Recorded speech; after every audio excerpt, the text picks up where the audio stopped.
Sir আসসালামু আলাইকুম। Sir আমি 38 ব্যাচের। আমি স্যার বর্তমানে বাংলাদেশ ইউনিভার্সিটি অফ টেক্সটাইলে সহকারী অধ্যাপক রূপে কর্মরত। স্যার আপনার সাথে আমার প্রথম দেখা হয়েছে যখন আপনি অন্য একটা ফ্যাক্টরিতে ছিলেন। তখনও স্যার আপনি টেকনিক্যাল অনেক বিষয় নিয়ে কথা বলছেন। তো আমরা চাচ্ছি আমরা এই কাজটা করি যে স্যার আপনারা যারা ফ্যাক্টরিতে আছেন দীর্ঘদিন আপনাদের সার্ভিস, আমরা চাই যে আপনাদের অভিজ্ঞতাটা ধরেন এখন বর্তমানে স্যার 52তম ব্যাচ রানিং। আমি স্যার যেমন 38 ব্যাচের, আপনি স্যার নবম ব্যাচের, তাই না স্যার? এক্স্যাক্টলি আমি 9 ব্যাচের। স্যার তো আমি তো আপনাকে চিনি, আমি চাচ্ছি যে অন্যরা চিনুক। স্যার আপনার সম্বন্ধে একটু বলেন স্যার, যে আপনি কত ব্যাচের বুটেক্সের? আমি অ্যাকচুয়ালি বুটেক্সের 9th ব্যাচের। নবম ব্যাচের। হ্যাঁ, নবম ব্যাচের। আপনার এসএসসি আর এইচএসসি কত সালে? এসএসসি আমি 78 এ, 78 স্যার। 1978, আর ইন্টারমিডিয়েট 1981। আচ্ছা আচ্ছা আচ্ছা স্যার, আপনার হ্যাঁ, শুরুর দিকে গল্পটা একটু শুনতে চাই। শৈশব কৈশোর কিভাবে, কোথায় বড় হয়েছেন, কিভাবে কাটছে পরিবার? আমি তো অ্যাকচুয়ালি কুমিল্লার লোক। জি জি। শৈশব আমার গ্রামে কাটছে। সদরে স্যার? জি, কুমিল্লা শহরের দক্ষিণে আমার বাড়ি। আচ্ছা আচ্ছা। এলাকাটার নাম কি স্যার? সোহাগাজী বাজার বলে, সোহাগাজী বাজারের পূর্ব দিকে মথুরাপুর। মথুরাপুর। আচ্ছা। হ্যাঁ হ্যাঁ, মথুরাপুর গ্রাম। ওখানে গেলে স্যার কি নামে বললে সবাই চিনে? আমি ফখরুজ্জামান হিসাবে। ইঞ্জিনিয়ার ফখরুজ্জামান। হ্যাঁ, ইঞ্জিনিয়ার ফখরুজ্জামান হিসাবে সবাই চিনে। স্যার বাবা কি করতে স্যার? আমার বাবা তো পুলিশ অফিসার ছিলেন। আচ্ছা, তাহলে কি বিভিন্ন পোস্টিং এর? হ্যাঁ, বিভিন্ন জায়গায় আমার যাওয়া হয়েছে কোনো এক সময়। আচ্ছা আচ্ছা। তবে আমার ম্যাট্রিকে, তবে আমি ওই আমার পড়াশোনার সবটা আমার কুমিল্লা কেন্দ্রিকই ছিল। আচ্ছা। আমি বাবার বিভিন্ন জায়গায় পোস্টিংয়ের সত্ত্বেও আমি যাইতাম হয়তো ওনার ওখানে বেড়াইতে যাইতাম, বাট আমি ফ্যামিলি মুভ করে না আর কি। এক্স্যাক্টলি। এটা আপনার দাদা বাড়িও স্যার এখানেই? দাদা বাড়ি। আচ্ছা। আমি তো আমার দাদার বাড়িতেই তো বড় থাকতাম। আচ্ছা হ্যাঁ। জি। তো তোমার পড়াশোনার পাশাপাশি আমি কিন্তু একসময় আই ওয়াজ এ স্পোর্টসম্যান। আমি একটু কি বলে বল টল খেলতাম, আচ্ছা আচ্ছা দৌড়াতে পারতাম ভালো।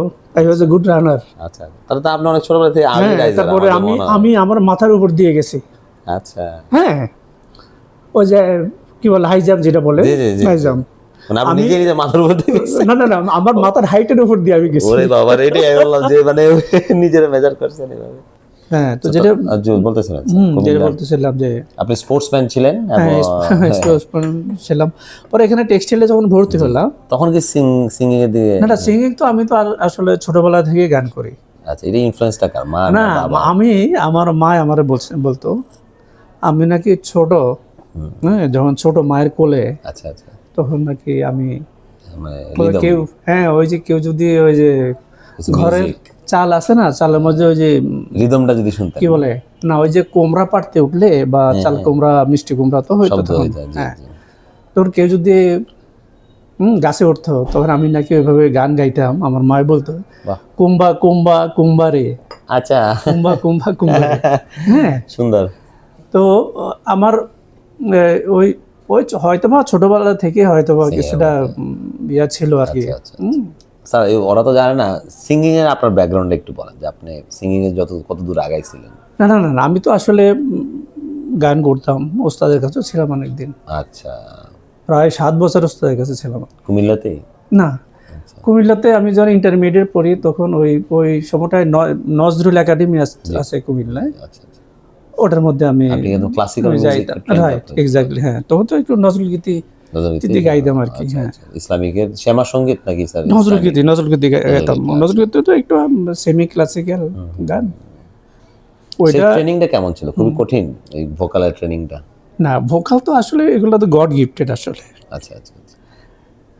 তুমি অ্যাকচুয়ালি ওই যে ঘষা মশা করে কিন্তু কণ্ঠকে কিন্তু আনা যায় না, গড গিফটেড কিছু যদি না থাকে। হ্যাঁ, গড গিফটেড কিছু যদি থাকে সেটাকে ঘষা মশা করে আর একটু ভালো করা যায়। আম্মা বেশি সাপোর্ট করতো না স্যার, বাবা বেশি সাপোর্ট করতো? আমরা সিঙ্গিং সাপোর্ট তো আমার বাবাও একটু গুনগুন করে গাইতো একটু, আম্মাও গাইতো মনে হয় যেন একটু গুনগুন করে। তো বাট আমার চাচার কণ্ঠ ছিল পুরো একেবারে আব্দুল আলিমের কণ্ঠের মতো, বললি দিয়ে গাইতো তো পুরো একেবারে। হ্যাঁ, আমার চাচা আর কি, ছোট চাচা।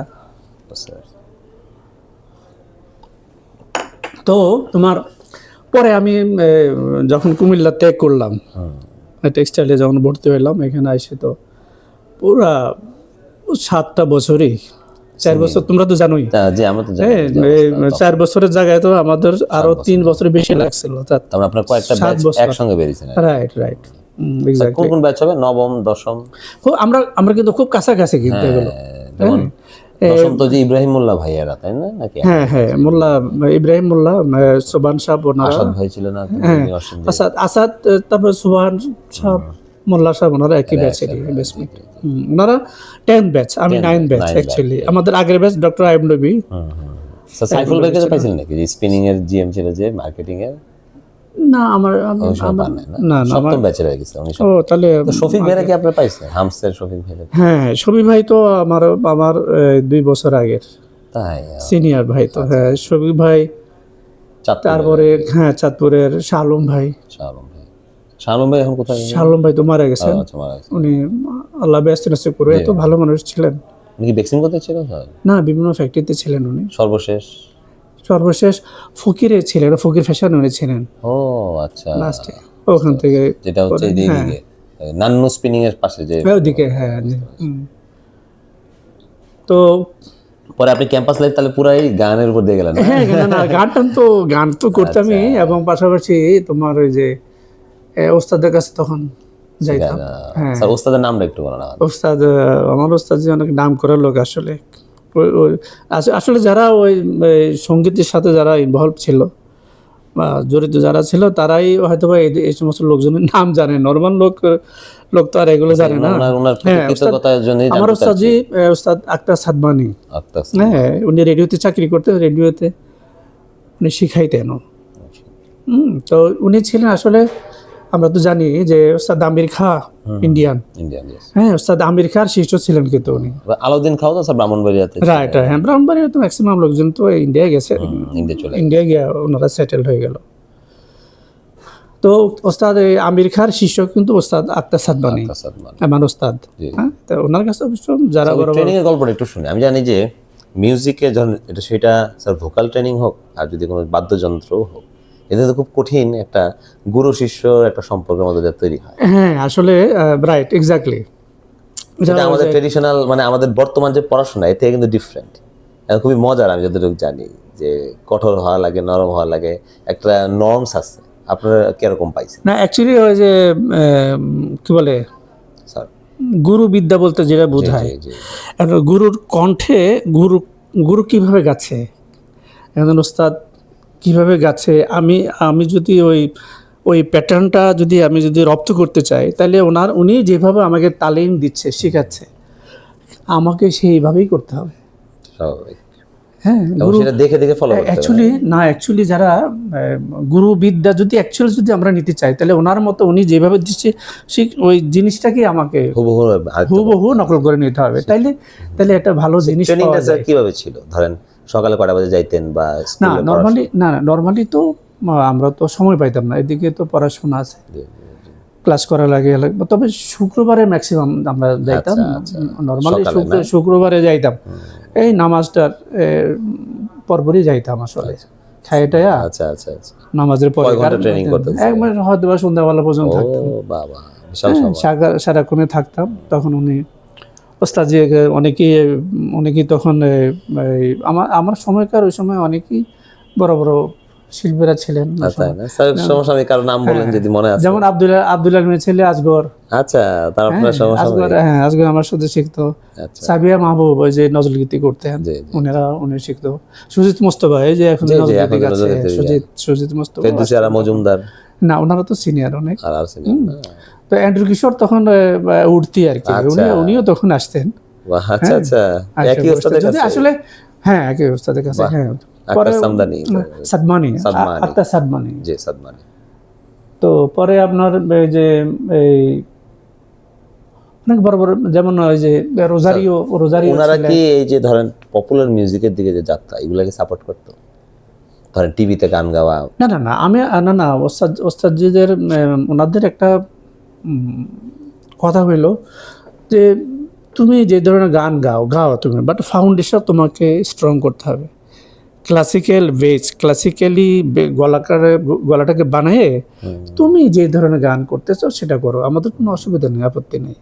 তবে ক্লাসিক্যাল, তবে এটাও ঠিক যে সবার কণ্ঠে কিন্তু সব গান মানায় না। যেটা এন্ড্রু কিশোরের গলায় মানাবে সেটা না না না, ক্লাসিক্যাল তো আর এন্ড্রু কিশোরের গলায় মানাবে না, সেটা নিয়াজ মোহাম্মদ চৌধুরীর। আবার যেটা আব্দুল আলিমের গলার যে গানটা, ভাটিয়ালি যে টানটা, জসিমউদ্দিনের লেখা যে গানগুলা, এই গাড়িয়াল ভাই কিন্তু জসিমউদ্দিনের লেখা, হ্যাঁ জসিমউদ্দিনের লেখা, এগুলা তো আসলে সবার গলায় মানাবে না স্যার। তবে এই টাইমলাইনটা কি, ধরেন কেউ একজন, আমি ব্যক্তিগত কেন জিজ্ঞেস করতে স্যার, আমি আপনার বলি, আপনি শুনলে বুঝবেন। আমি চাইছিলাম একসময় করতে, কিন্তু আমি বাদ্যযন্ত্রের দিকে ছিলাম, বাট আই ফেইল। তো ফেইল হতে যেটা হয়েছে, আমি বাজাইতে পারি না, কিন্তু আমি সমঝদার হয়েছি, এরকম একটা বিষয়। সেই হিসেবে আমি বলতে, এই সময়টা কতটুকু, ধরেন একজন ছেলে যদি এটা ক্লাসিক্যাল বেস তৈরি করতে চায়, এটা কি 5-6 বছরে হবে? না না না না, আসলে এটা সারা জন্মই একটা, এটা তো সাধনারই ভাই। মানে এরকম বোঝার কোনো উপায় নাই যে আমার 4 বছর হয়েছে না। যেমন আমি যেহেতু টেক্সটাইল ইঞ্জিনিয়ারিং পড়ছি, তাই না, আমি তো মনে করি আমি যতটুকু জানি, আমি তো still I am swimming in the river বলো, ওশান বলো, হোয়াটএভার, হ্যাঁ। তো সো আমি জানি ধরো 0.1%, স্টিল আই নো 0.1%, এটা আমি জানি। আচ্ছা, হ্যাঁ, এর বেশি আমি জানি না। এখন জানতে গেলে আমাকে আরো সাধনা করতে হবে ভাই, প্রচুর। 1% জানতে গেলে আমাকে হয়তো আমি জানি না মৃত্যুর আগ পর্যন্ত শিখতে পারবো কিনা। স্যার আপনি শিখার বিষয়টা আমি একটু আসি। সুতরাং এই গানের এই শিল্পটা কিন্তু এমন, প্রতিদিন তোমাকে চর্চা করতে হবে, টেক্সটাইল প্রতিদিন, হ্যাঁ, চর্চা করতে হবে তোমাকে। টেক্সটাইল শিল্পটা হচ্ছে একটা আর্টের কিন্তু অংশ, আর গানও কিন্তু স্যার আর্ট। Right, exactly. আপনি এই দুইটাকে কিভাবে একসাথে মিলাইলেন, এটা আমার একটু বল, ব্যালেন্সটা কিভাবে করছেন লাইফে?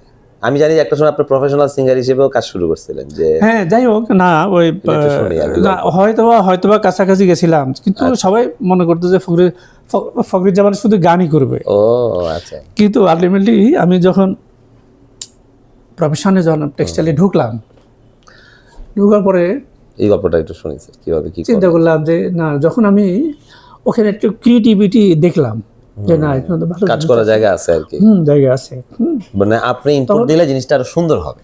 এক্স্যাক্টলি।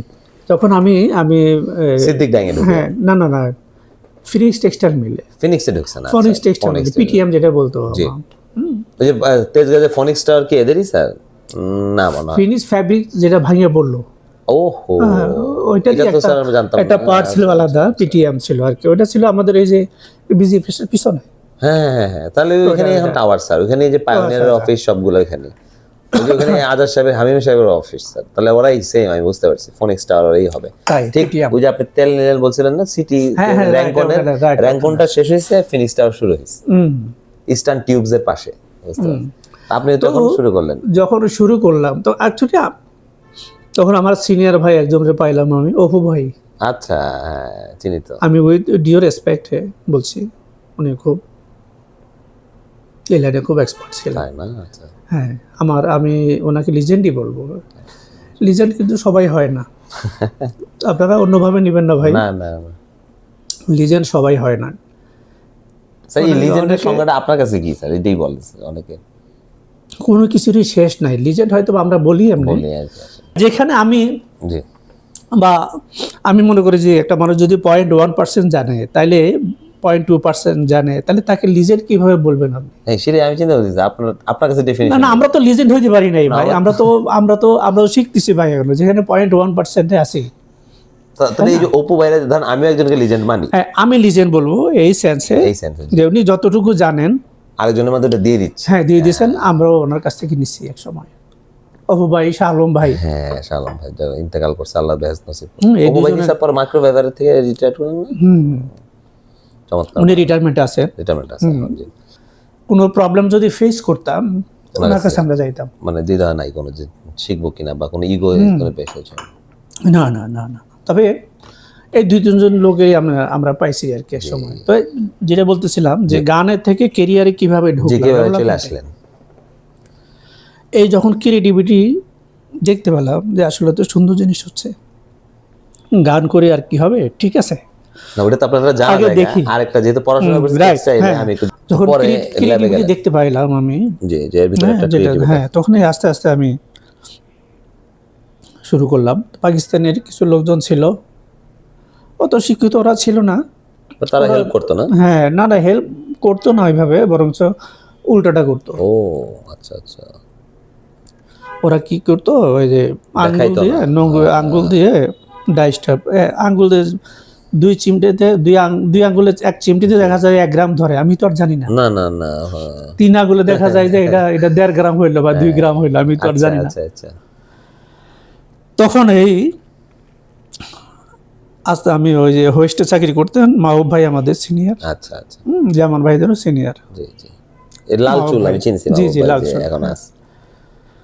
আমার খুব পছন্দ করতো আচ্ছা, মাহবুব ভাই। তো মাহবুব ভাই আমি বললাম যে ভাই এমনি এমনি ওখানে গিয়ে তো কাজ করতে আমি পারছি। তো বুঝতেছি না কিছু, 2 আঙ্গুলে মাপে 3 আঙ্গুলে মাপে 1 গ্রাম 1.5 গ্রাম 2 গ্রাম, মানে ল্যাব ডিপ করার সময় তাই না? রাইট। হ্যাঁ, আমি তো কিভাবে কি করি বলেন তো।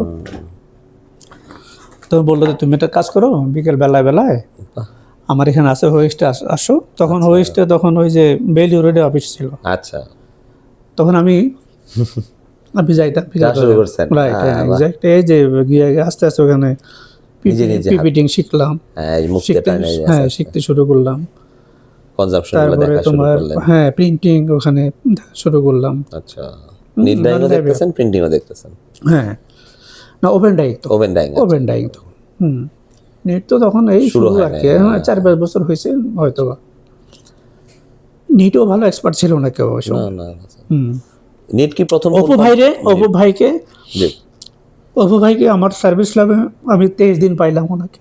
আরে, কিন্তু এই 23 দিনে আপনার জীবনে একটা বড় ইমপ্যাক্ট রেখেছে। হ্যাঁ, এই 23 দিন আমার কিন্তু আর কোনো গুরু নাই, ওস্তাদ নাই কিন্তু। এখনো কথা হয় স্যার? হ্যাঁ হ্যাঁ, মাশাআল্লাহ।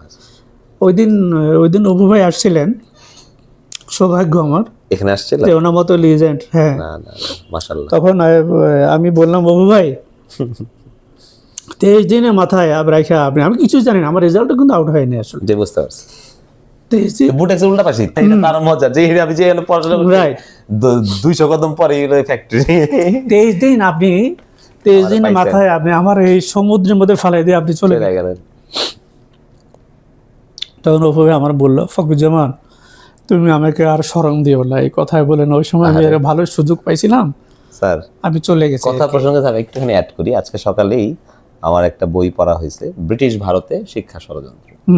এই বইটা পড়তে যায় ওইখানে কিছু চমৎকার সংজ্ঞা পাইছি। স্যার আপনি গুরু কাকে বলবেন, যেটা আপনি বললেন যে লিজেন্ড কাকে বলেন, মুনি কাকে বলবেন, ঋষি কাকে বলবেন, অধ্যাপক কে, কে হচ্ছে এখানে গুরুর একটা চমৎকার সংজ্ঞা দিচ্ছে। আপনি যেহেতু বললেন যে কেমন কি ধরনের, যে মানুষটা আপনার মধ্যে এমন একটা বিদ্যা তৈরি করে দিবে যেটা দ্বারা আপনার আর্থিক ইনকাম হবে, he is called the Guru. Exactly. ধরেন একটা নাপিত শিখাই দিল যে এইভাবে কাজ করা লাগে, এর দ্বারা আপনি ইনকাম হচ্ছে, আপনি তাকে সারা জীবন গুরু মনে করবেন।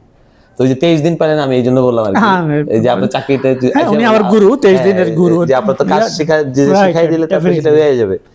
আর মুনি হচ্ছে যারা হচ্ছে পিএইচডি করে, অর্থাৎ পিএইচডি করে একটা জ্ঞান আবিষ্কার করছে কিন্তু সেটা নিজের ভিতরে রাখছে, ওরকম ভাবে এখনো ছড়ায় নাই, তাকে বলে মুনি।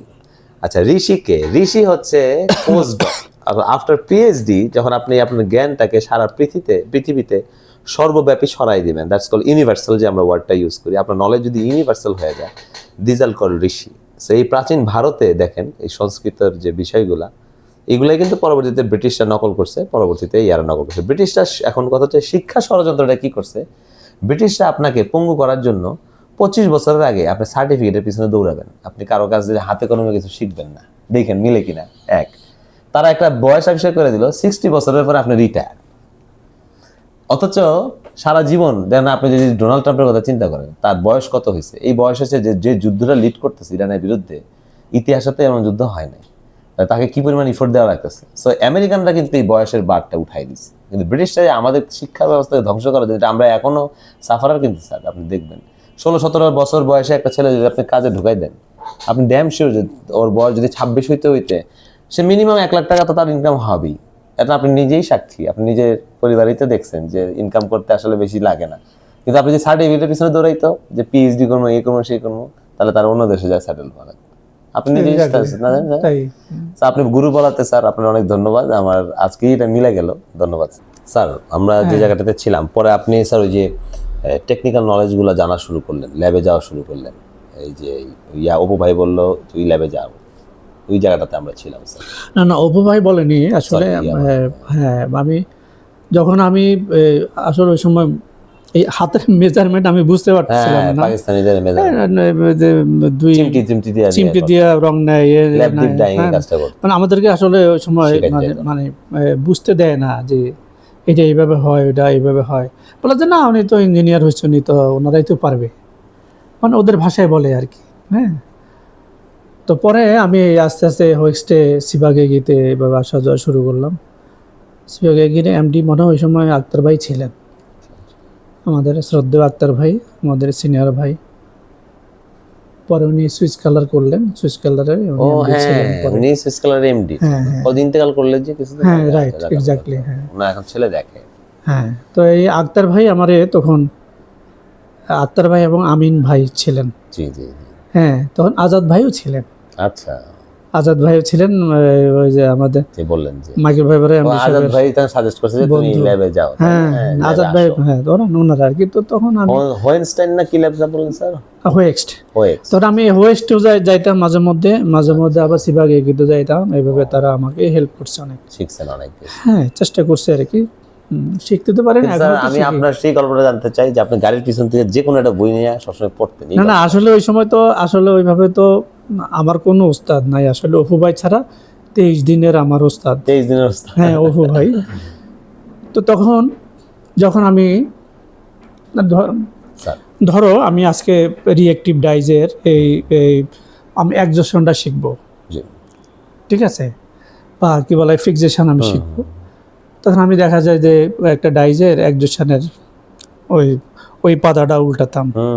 দেখা যায় এভাবে পড়তে পড়তে দেখা যায় যে 20-30 লাইন, 50 লাইন, 100 লাইন পড়ে ফেলেছি। হ্যাঁ, দেখা যায় ওখানে একটা দুইটা লাইন আমাকে যে ভালো লাগছে, ওই একটা দুইটা লাইনে আমি মুখস্থই করতাম, ধরতে গেলে রাখতাম, ব্রেনে রাখতাম। আবার দেখা যায় যে ব্যাক সাইডে বইটা রেখে দিতাম। পরের দিন দেখা যায় যে আচ্ছা ঠিক আছে, আজকে আমি ডাইরেক্ট ডাইজে, আমি যেহেতু ডাইরেক্ট ডাইজ করতেছি, চলতেছে, তো ঠিক আছে আমি ডাইরেক্ট ডাইজের উপরে একটু পড়াশোনা করি। হয়তো ডাইরেক্ট ডাইজ করলাম, এক একদিন এক এক ধরনের বই, এক এক রাইটারের বই ছিল আসলে। জি জি জি। স্যার এই বইগুলো আপনি কিভাবে কালেক্ট করতেন? বইগুলো আমি এই যে নিউ মার্কেট থেকে নিউ মার্কেট থেকে? হ্যাঁ হ্যাঁ, বই কপি বই কিনছেন? একেবারে রিয়েল। ওই যে লাইব্রেরিগুলোর নাম ভুলে গেছি, আল মুসলিম বা কিছু সুন্দর নাম ছিল, আলিগড় লাইব্রেরি ছিল। যাক ওই ভালো ভালো বই কিনতে পাওয়া যেত, বাট তখন স্যার আপনার বাসা এক্সপেন্সিভ ছিল। আমি তো তখন হলে থাকতাম। হলে ও আচ্ছা, স্টুডেন্ট অবস্থা? না না, স্টুডেন্ট অবস্থায় বইগুলো কিনছি তো। তার মানে অ্যাটলিস্ট বইগুলো কিনছেন। হ্যাঁ হ্যাঁ, বই স্যার কিনছি। আপনি তো ডাইং এ ক্লাস পাইছেন কি মনির স্যারের? খালেক স্যারের পাইলাম, খালেক স্যারের পাইছেন, মনির স্যারের পাইলাম, আচ্ছা, আর স্পিনিং এর জন্য নিতে এবং ডক্টর মুস্তাফিজকে পাইছি। ওয়ান অফ দ্য বেস্ট, আমার অনেক পলিমার কেমিস্ট্রি না, আমার স্যারেরা সবাই আমার রেসপেক্টেবল টিচার। আলহামদুলিল্লাহ। স্যার এই গল্পটা একটু শুনি, আপনার সাথে টিচারদের সম্পর্ক বা আপনার শিক্ষণের বিষয়টা, যেটা আপনি বলেন যে লিসেনিংটাই আসলে শিখার শুরু, এই বিষয়ে যদি একটু বলেন। আমি একটা কথা বলি, আমি আমার বন্ধু সাখাওয়াত হোসেন তালুকদার, জি জি জি, হ্যাঁ তারা তো তোমরা চিনো সবাই। জি জি, ফরিদপুরের। হ্যাঁ, এই সাখাওয়াত হোসেন তালুকদার, আমি একদিন বললাম দোস্ত এই জিনিসটা আমি বুঝতেছি না, চল ডক্টর মুস্তাফিজ স্যারের বাসায় যাই একটু। বাসায় গেছেন? হ্যাঁ বাসায় গেছি, ইয়েতে গেছি, ইউনিভার্সিটিতে গেছি। আচ্ছা আচ্ছা আচ্ছা হ্যাঁ ইউনিভার্সিটিতে গেছি। আচ্ছা, তখন ওনার রুমে গেলাম, গিয়া স্যারকে বললাম স্যার এই জিনিসটা তো একটু বুঝি না স্যার, এটা কিভাবে। তখন আপনি প্রফেশনাল? প্রফেশনাল, হ্যাঁ প্রফেশনাল। আমি তখন প্রফেশনে আমি আছি। জি। এবং স্যারকে বললাম, যখন বললাম তখন স্যার আমারে সুন্দর করে বুঝাই দিল যে এটা এইভাবে করো, এটা এইভাবে করো। আমি একটা কনসেপ্টে বিশ্বাস করি যে শিক্ষকতা হচ্ছে মানে ছাত্রদের সাথে সম্পর্কটা অ্যাকচুয়ালি পাস করার পরে শুরু হয়, সবাই মেনটেন করে না।